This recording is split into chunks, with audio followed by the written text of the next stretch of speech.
Once there was a boy. One day he found a penguin at his door.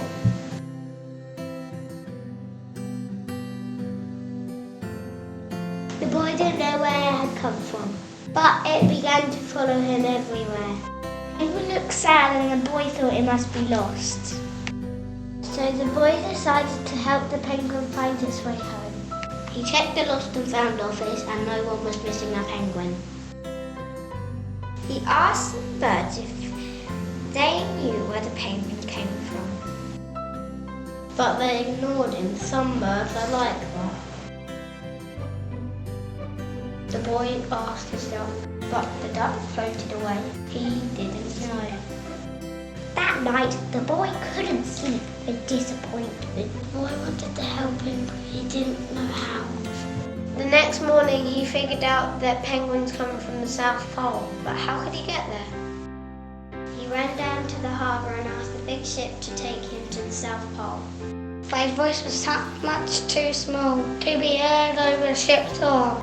So together, he and the penguin rowed to the South Pole. The boy took his rowboat out of the cupboard and tested it for size and strength.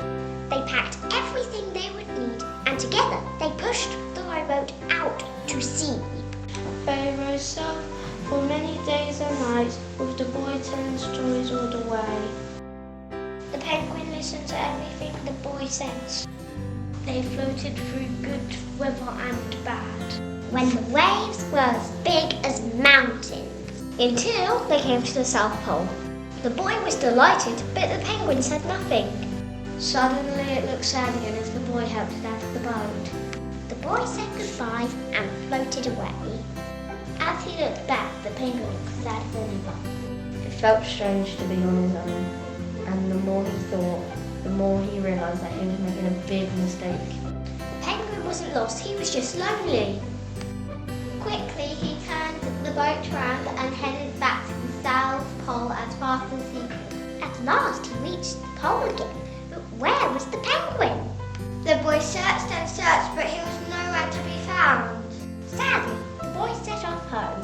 There was no point telling stories, as there was no one to listen, except the wind and the waves.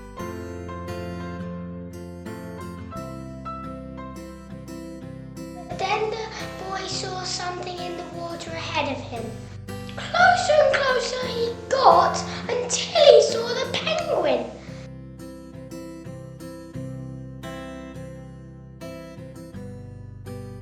And so the boy and his friend went home together, talking of wonderful things all the way.